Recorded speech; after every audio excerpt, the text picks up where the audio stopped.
And welcome back. My name is Clint, and I'm just really new at this, and I'm trying to get used to it. but I've been going through this series of the notes that I've taken on Sunday, so I'm going to go ahead and call this my notes from Sunday. So way back in the year of 2019, January of that year, I started taking my sermon notes from every Sunday I went to church, and right now I started to go back through and look at them, and I thought it'd be a good way to do a little podcast and just go through those. So right now we're in the study of the Ekklesia, which Ekklesia means church, a gathering of the people. I'm not 100% sure. This is going way back from over 4 years ago. So that's what I remember, and that's what I can really say is that it meant Ekklesia meant church. So here we go. Continuing on from last time, I talked about the fears that we could have from wanting to fellowship and why we should fellowship, and I tried to skirt on remedies to that, but I'm just going to continue on with my notes, which I didn't know I took such copious notes, but I got quite a few notes here that I can go through, and we've only touched on like this much out of like a good full page, so let's see how it goes. So continuing on with our topic, so last time I talked about was the reasons that we don't fellowship, and those 5 reasons were: 1, we're too busy; 2, it's the fear; 3, trust; 4, the feeling that we don't need other people; and the last one was we might have secrets. We got secrets, and we really don't feel like people finding out about our secrets. So continuing on with that, we started to talk about fellowship with believers and trying to grow closer to one another. Things is that oftentimes our conversations with one another, especially daily through our daily lives where we live, work, and where we play, oftentimes those conversations and whatnot, they just stay on the surface. We barely get to divulge any deeper with one another, and it's really important that when we're in fellowship, that we should try to get past that surface level instead of just talking about the weather and talking about, what we had for lunch, to try to get into the more spiritual conversations that we can have with one another. So I got a few tips on how we can start breaking that surface and getting in deeper and closer with one another. When we get into conversation with one another, like, we are openly willing to be able to tell people how we feel and maybe how our days went, but we don't really ever crack that surface of spiritual talk. Even if we are in fellowship at church and having a potluck or some type of function, like, oftentimes we do just stay on the surface and don't really talk too much more deeply beyond that. But a key is to try to break through and get to that spiritual talk about our spiritual growth with Christ, how we can just approach people and actually just start talking about what God's doing in our lives. And an important point that's being made in my notes is that oftentimes it's like, don't go and talk with somebody that you have similar interests with. So like the person that you like because y'all play basketball together, or the person that you like because you guys do Mary Kay together. Like, mix it up a little bit.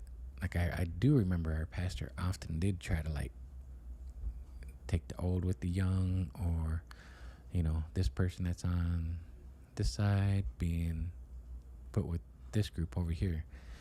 And that was just to mix it up, because I think he had an eye for seeing that if you don't share similar interests, the only common interest is God. So if you can break that barrier of not just talking about, oh, we're watching football, have you watched the past season, in the NFL, the CFL, the NHL, instead of talking about sports all day that guys like to do, they got to break that surface and start talking about, God. 2 guys are sitting there we don't have similar interests. He doesn't like sports. I love sports. He likes to go hunting. I've never been hunting. What do we talk about? We're at church. Let's talk about God. Hopefully that's what can come with it. I don't know. But the point is to mix it up with people that you don't really have common interests with, except that we have a common interest in Christ and growing closer to God. And we can always share about how God's worked in our lives. So please don't be afraid to talk about how God's worked in your life. It's such a blessing to hear how God's worked in other people's lives, and to actually, get that bit of joy that it's almost like a promise to you that, if they've experienced it, you should be looking forward to experience God working in your life and seeing the blessings that God has for you. That's pretty good. So, how do we get to the spiritual level? And speaking about how God's working in our lives. So the couple of tips here is to not rush. So when we're in conversation with new people, we're often shy and whatnot. Or maybe we're the more mature person since we're the ones that are trying to engage.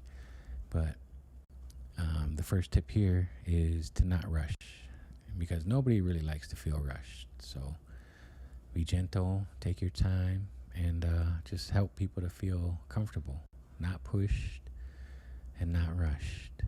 And secondly, I think it's important that we go first, especially if we're the ones that are initiating and we're the ones that are maybe more mature, or just maybe we're the ones that have been at the church longest. I think it's important that we take the step, we take the initiative, and we go first, and we share.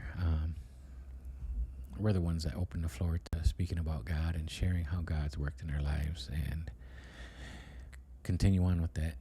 So just be open about where God's been speaking to you in your life, where God's been leading you, where God's been opening your heart and mind to being transparent with this person about your life and your life with God. I think that's really important.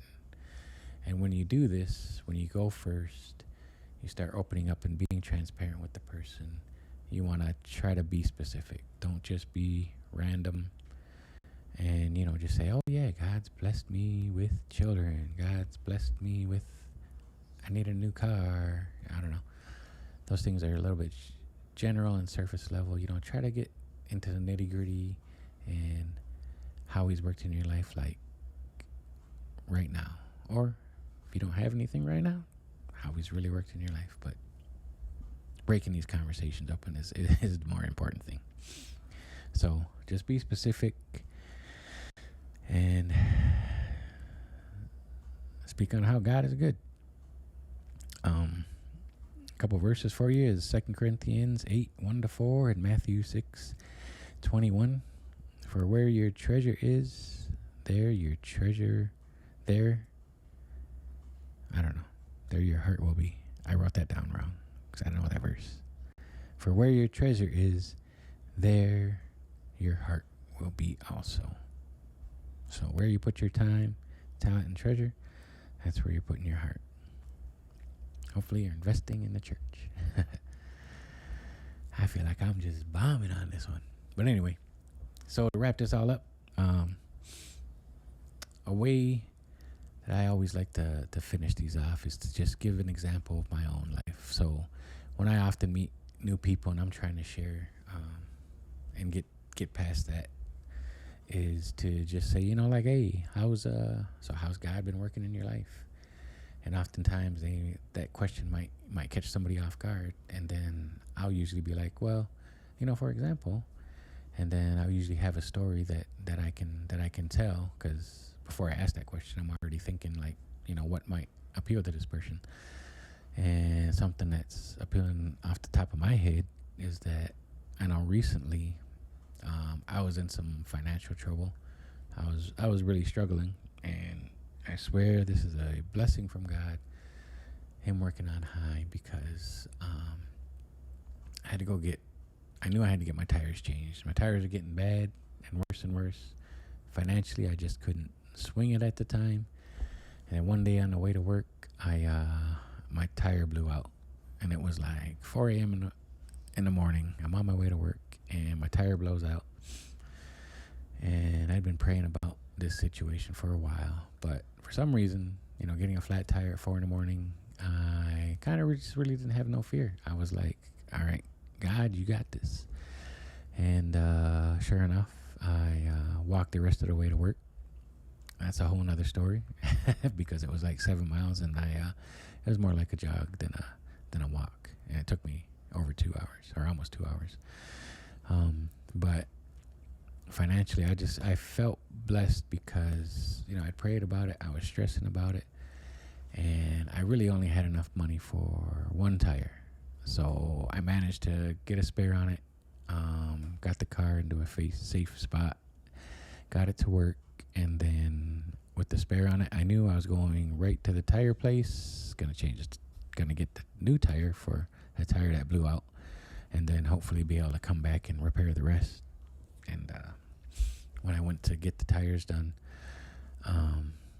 the guy said, all right, he charged me for one tire. And then when he actually went to put the tires on and stuff, he came back to me and talked with me. And he said, you really need to change all your tires. And I said, yeah, I know I do. I was like, I just can't afford it.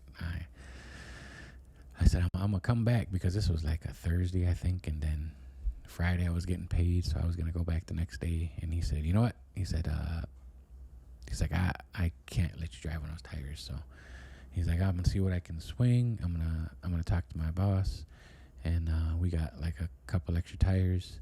We have this way that we can write this up, and we'll hook you up the best we can. So how much can you afford right now? And I said, well, I can afford this much. And that was basically the cost of, I think, 2 tires. And he said, all right.